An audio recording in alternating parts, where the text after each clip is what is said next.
very much.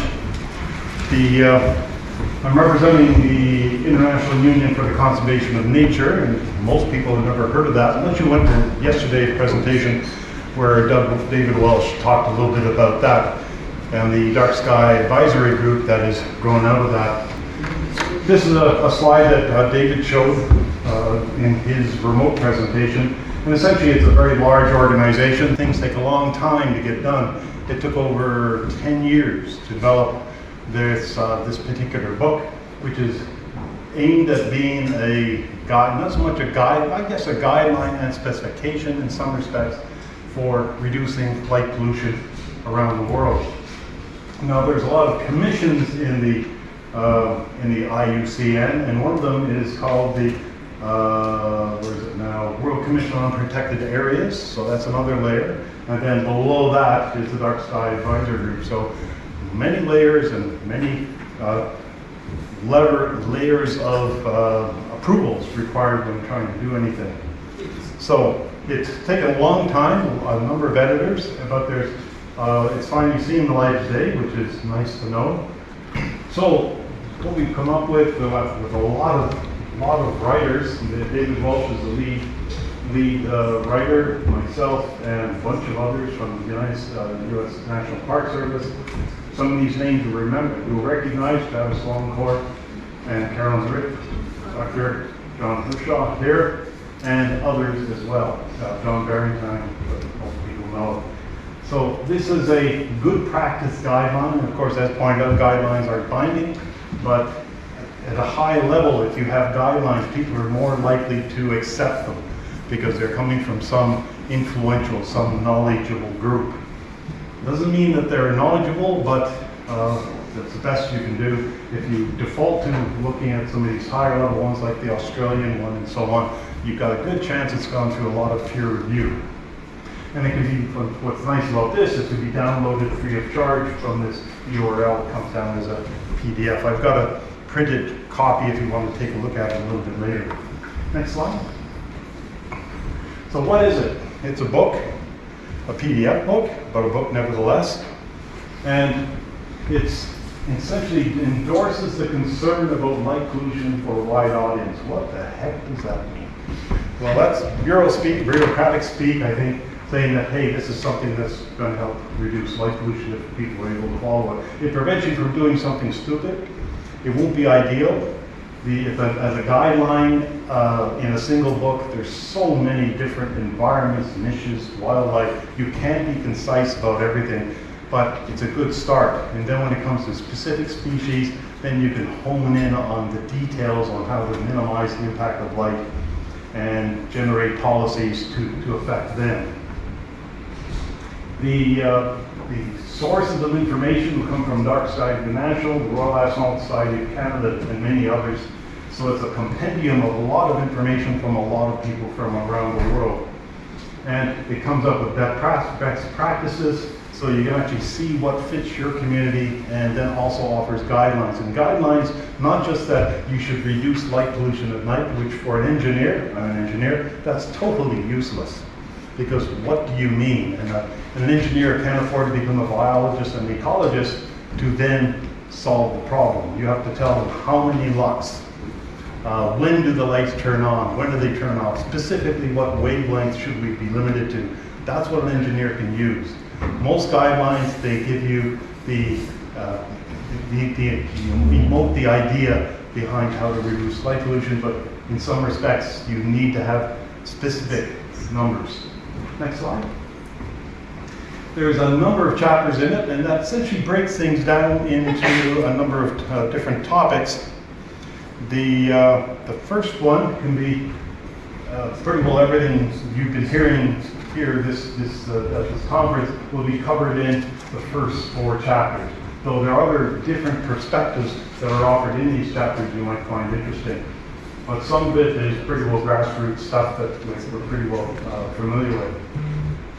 The one aspect that is rather interesting, I think, is there's 16 case studies taken from dark sky sites from around the world, and also, perhaps more important, are also the lessons learned. What works, what didn't work. And yes, it doesn't give you just a rosy story, but also the pitfalls as well. Next slide. The second third of the book or so contain the guidelines for outdoor lighting, and that includes for urban, natural, and heritage areas. So that's a wide range of applications, but it can all be distilled down to some relatively simple qualitative information, but then it's also backed up later on with some quantitative information as well. Also, this is more something for a policymaker and an engineer, because policy that's going to give the engineer the moving orders to do something about it. The guidelines for public engagement, you have to enroll the public, otherwise it's going to be a flash in the pan. You have to have continued support, and that requires you to become part of the culture.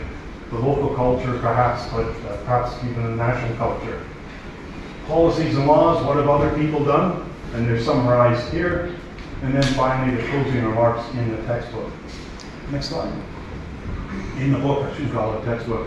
There's also appendices, and with lots of background references and support, essentially the motions from the World Conservation Conference on Light Pollution, giving you the official support that's been given at different levels of government.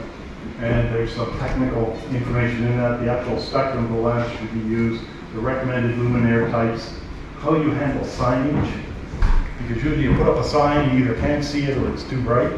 Well, there's ways you can actually walk that narrow path and have a very visible sign that doesn't impact the wildlife very much. There's also some technical information on measurement and also lighting recommendations for low ecological impact. And these again aren't just motivational information, they're actually specifics for how many lux you should have on the ground. It's interesting that a lot of the impact on wildlife, the threshold is roughly that of the full moon, which on the outside of the atmosphere, normal to the full moon, that its nominal orbital distance is about 0.269 lux. On the ground, it's roughly about 0.1 lux. So that's roughly the brightness of the full moon on the ground. Now, if you want to read, and what we tend to look at is the minimum threshold for using light at night should be at least you're able to read a map. Now, of course, if the light fixture is here, and the ground is there, and your map is here, the map is going to be brighter than the ground. So right away, you don't need as much light as you think you do. But still, for a senior citizen, you can read at about 2 lux. If you've got bad eyes, 3 lux. If you're young eyes, it's about 1 lux. So that gives you about the range. And to put that in perspective, streets are usually illuminated to 5, 10, 15, 30 lux. So you can start at a very low level. Indeed, the lighting guidelines are based upon no light whatsoever, and what do you actually need for the light to be effective. So you start at the bottom and work the way up. And then there's, so that pretty well covers what's in the appendix.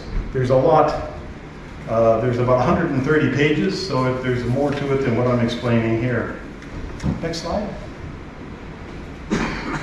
So first, to break it down even more, there are management guidelines. Why management? Well, it's a rationale for policy. That's where things usually start. Now, at the grassroots level, you get down to the local light that's bothering you, that's shining in the room, and that's one way to approach it, and that's from the grassroots upward. When it comes to more of a national policy, well, you start with a policy that has to be rational, and then that's what this helps provide in terms of the ecological cultural heritage protection, a lot of things that you've heard here already. And next slide. The next one are the management guidelines as to how, and that's really asset management. These are the people that can either drag their feet and do nothing, or actually can go out and make the changes to the infrastructure. And for that, it's much more specific, and it's not aspirational, it's more project oriented. It's interesting, one of the parks, or a number of the parks in Canada, what they do is they put vending machines on the outside wall of the building and have the white stuff and the white light behind illuminating the signs on the vending machines. Then they have lights above it, And then they have searchlights at it to make sure you really know you're getting a Coca-Cola and not a ginger ale. So, but there's very simple things to do. Put in an enclosure, because those vending machines only last about a year or two before the weather destroys them. Next slide. Then we get into the technical ones, which is really the hardware specifications in terms of the standard ones: shielding, spectrum, brightness, and scheduling. And yes, you can have lights that are pretty awful, but as long as you keep them close to sunset, they're not that bad. But after about 2 hours after sunset, they really got to be curtailed, because there's flexibility, or I can't remember the term I meant to use, plasticity in the behavior of animals, and they can tolerate this because when you consider the change of the seasons, the length of day, length of night changes, so they can accommodate that. So there is a little bit of flexibility we can have when scheduling light. Also considering most people go to bed at 10 p.m. So that's a technical side, and some of these might be considered to be too technical if you're not a technical person. And one argument for the book is that it covers too many things: policy, asset management, and the engineering side. But if you miss out on one aspect of it, it'll essentially stall. And we've heard arguments or points where people just want to, they're going to do this, they're going to put in low impact lighting, then they take 10 years to figure out what that means. Well, you don't have to do that anymore. It was done 25 years ago through the Canadian Guidelines for Outdoor Lighting, which has then been taken on by the Royal Astronomical Society Dark Sky Preserve Program, Parks Canada, the US Park Service, the IDA, Dark Sky International, and now the IUCN. So they've been around for a long time, and what is interesting is that the numbers that we come up with are still robust, even though more research has been done. More detail has been covered, more species have been analyzed, but the numbers still are about the same. And again, if you have a specific species, then that will maybe require some more research to consider. Next slide. Afterthoughts, again, you can download it. The idea is to push the low-hanging fruit, because that's easy. That doesn't require money. It requires just somebody to do it and to change the direction. And these standards continue to evolve. However, you got to start somewhere. And there are two quotes that can be used that Dave and I came up with. And there are two kinds of light: the glow that illuminates and the glare that obscures. That's James Thurber. And then the last one I coined about 2012, artificial light changes the night environment into one for which no life has evolved. And so it makes it much more profound that we get this thing right within the next, not next 100 years, but the next few years, next decade. Thank you very much.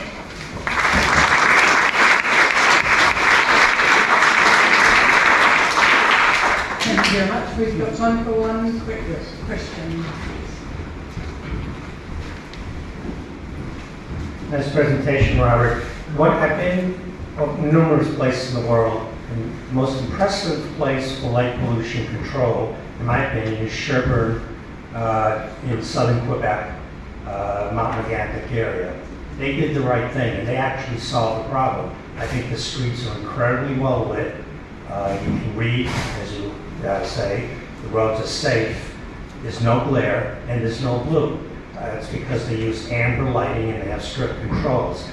Why don't you, the Canadian government should promote that as a model for the rest of the world. You really solve the problem.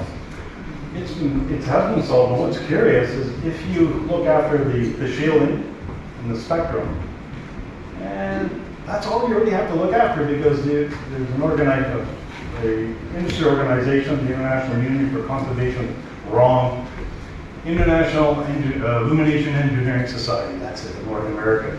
And if you compare the numbers that are in these guidelines, they're very similar. But what the industry guidelines don't point out, they don't point out shielding, they don't point out color, the spectrum. But the illumination levels aren't that bad. They come up about 3 lux for pathways. I go down to 1 lux, but that's okay, we're in the ballpark. But you don't need 30 lux. And that's what people put in. So In Sherbrooke, they had the benefit of some extremely young, I know that's rude, young, very motivated individuals to work on the Dockside Preserve aspect of it, and they went beyond the call of duty, right out to go from this observatory that's almost in the middle of nowhere, all the way up to the city of Sherbrooke and draw a circle. And they approached every municipality within that circle, every town, village, and they got buy-in. Now the other side of it comes in with the lessons learned. You have to persist, because as soon as one government leaves, another one comes in with different priorities, and you have to keep at it. And certainly they did a wonderful job. They actually got the lights from Philips Lighting, they're called something else now, but they got amber lighting and put them in. It was possible. Now there are many more companies that produce amber lighting for streets. But the trick is to have the local distributor who's going to supply these lights and install them to carry them. Thank you very much. If there's any other questions. Thank you. If not, see you later.